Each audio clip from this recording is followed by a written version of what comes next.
Bonjour, c'est Rebecca. Je vous retrouve pour ce 28e épisode d'Histoire pour les grandes personnes.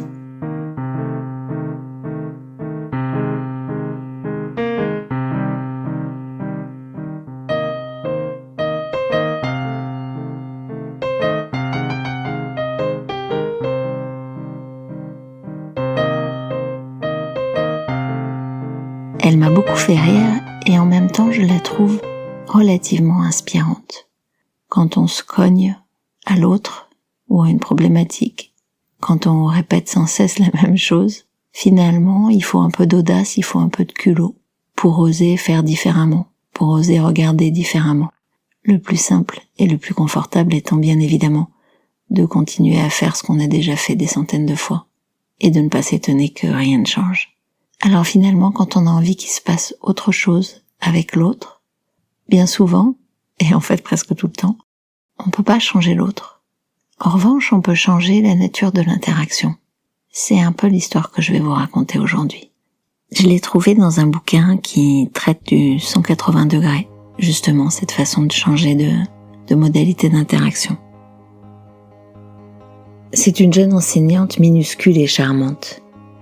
Elle prend place en face de sa psy, par une grise journée de février.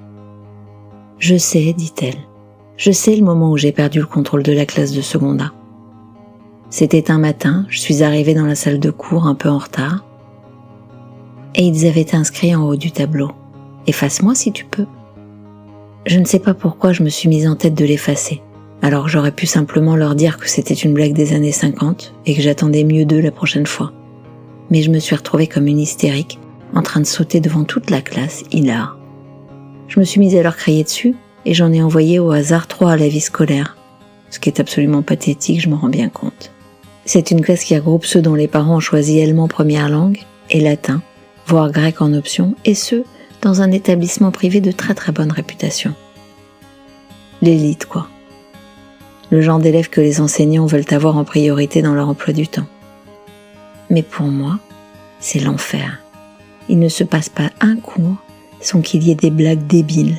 De l'autruche, ils se penchent tous dans leur sac et vous n'avez plus aucune tête devant vous. Au bourdon, ils bourdonnent sans ouvrir la bouche de plus en plus fort. C'est super angoissant ce bruit qui enfle. Il y a aussi des élèves qui font exprès de se baisser pour me parler en début ou en fin de cours, comme si j'étais vraiment au ras du sol. Je ne sais pas laquelle est la plus cruelle, mais j'avoue que je perds de plus en plus pied. Je punis, j'envoie la vie scolaire, je mets des blâmes, je crie. J'arrête de parler pendant quelques minutes, mais rien n'y fait. La fois suivante, ils ont trouvé une nouvelle façon de me faire péter les plombs. Elle explique à sa psy qu'elle l'a vue à une conférence et qu'elle a bien retenu qu'il fallait trouver le leader d'opinion, celui sans lequel rien ne se fait. Et elle continue. Je sais parfaitement qui c'est. Il s'appelle Paul. C'est typiquement le beau gosse à mèche.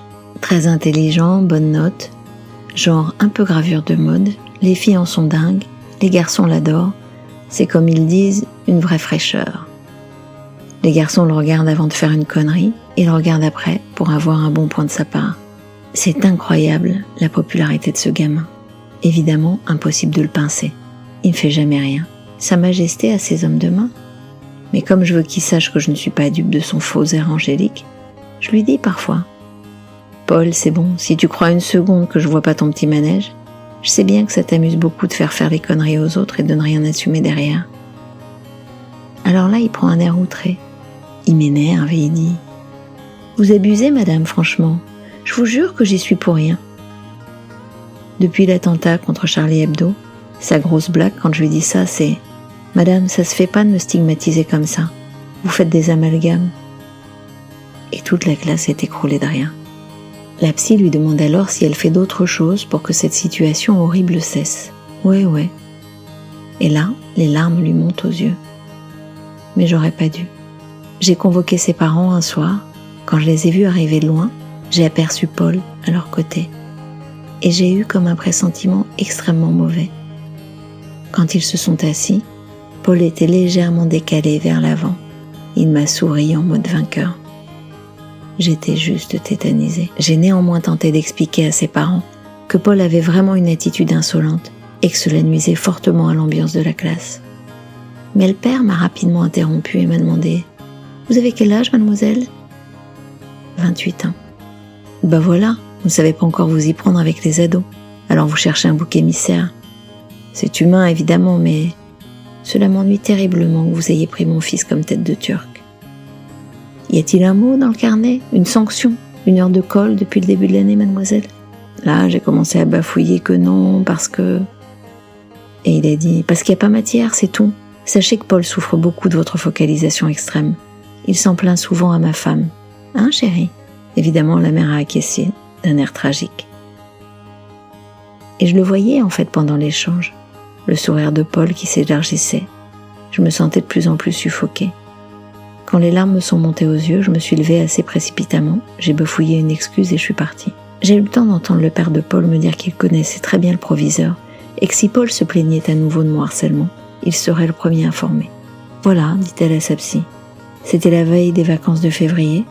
Je dois reprendre dans 1 semaine, mais je me dis que j'ai perdu la face, que c'est plus possible, que Paul évidemment va raconter à tout le monde la façon dont ils m'ont mouché et que ma crédibilité va être encore plus entamée.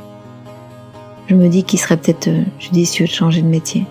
Alors la psy le regarde et lui répond « Bah oui, c'est une possibilité qu'il faut envisager en effet, parce que malheureusement, des Pauls, il y en a un peu partout dans les établissements de France. Et si vous ne savez pas gérer la relation avec eux, alors vous vous exposez à des souffrances certaines. On peut aussi tenter autre chose, quelque chose de radicalement différent de ce que vous avez fait jusqu'à présent. Et quelle que soit la voie que vous choisissez, bien évidemment, en tant que psy, parce que chacune des voies de cette alternative est douloureuse et risquée, évidemment, ce changement n'est pas sans effet. Je vais donc vous demander d'y réfléchir. Voilà ce que je vous suggère. Vous pourriez arriver lors de votre prochain cours en disant « J'ai une annonce importante à faire à la classe. Voilà, j'ai vu les parents de Paul juste avant les vacances. Et je me sens vraiment coupable, parce que j'ai appris que tous les soirs, Paul pleurait sur les genoux de sa maman parce que je suis injuste avec lui. Je m'en veux terriblement de générer autant de tristesse chez lui. Je voulais donc vous demander à tous de m'aider à protéger Paul, dorénavant, et de me dire surtout, chaque fois que je suis injuste avec lui. C'est vraiment important. Je ne fais évidemment pas ce métier pour faire souffrir les enfants. » La jeune enseignante éclatait de rire, et très rapidement elle poursuivit. Évidemment, c'est tout réfléchi. Même si je choisis de démissionner après, j'ai envie de tenter le coup, rien que pour voir sa tête. À la fin de son laïus, lors duquel Paul est devenu rouge écarlate sous sa mèche, elle s'est approchée de lui a frotté un peu le dessus du crâne, geste honni par tous les adolescents du monde, et lui a dit « Et toi aussi, mon grand, dis-moi bien quand je te fais de la peine, hein ?» Et elle est allée se rasseoir. Le cours a été beaucoup plus calme. À la sortie, ses copains l'ont un peu bousculée en lui disant « Alors, maman, elle te fait des câlins, gros poussin ?» La psy avait également proposé à l'enseignante d'attendre le prochain jeu collectif pour prescrire aux élèves de façon amusante de continuer à jouer et ainsi pouvoir reprendre le contrôle de la relation. Et en fait, c'est sur le jeu de l'autruche que c'est tombé. Une fois qu'ils avaient tous la tête dans leur sac, elle a dit « Le premier qui se relève a 2 heures de colle. » Paul s'est relevé, pour la tester sans doute, et elle a dit « Oh non, pas toi, Paul, le prochain ?» Et elle a continué son cours en attendant que le deuxième sorte la tête de son sac et aille de lui-même à la vie scolaire. Je sais pas, ça mérite de tester, non? Ce collègue, cet oncle, ce parent, ce frère, cette sœur, cette meilleure amie, avec lequel il y a toujours un truc qui se répète de la même façon, que vous voyez arriver, que vous connaissez par cœur, sur lequel vous avez expliqué avec raison 1000 fois votre point de vue, votre façon d'envisager les choses. Comment vous pourriez tester le 180 degrés? Voilà, on en a terminé pour aujourd'hui. Je vous remercie d'avoir écouté ce 28e épisode. Je vous dis toujours de commenter, liker, et j'ai reçu quelques retours. Alors à la fois merveilleux, merci Anne, et à la fois de questionnements du type « bah oui, mais je sais pas comment faire ». Sur Spotify, en fait, quand vous êtes sur la page du podcast, en dessous de « abonner », vous avez un endroit pour noter. Vous voyez, il y a des étoiles. Vous en faites ce que vous voulez. Et sur Apple Podcast, vous allez dans la page du podcast, vous descendez au bout de tous les épisodes et vous avez note et avis. Là, vous n'avez qu'à appuyer pour les étoiles et vous pouvez également rédiger un avis. C'est juste en dessous. Ça prend juste 10 secondes, 15 secondes. Ça peut paraître enfantin, mais ça ne l'est pas. D'abord parce que c'est très encourageant pour moi. Ça me fait plaisir et ça aide à la diffusion de ce podcast. Voilà. Je vous remercie de m'avoir écouté. Je vous retrouve sur Spotify, Apple, Deezer, Google Podcast, enfin partout où vous voulez. Et je vous dis à dans 15 jours. Au revoir.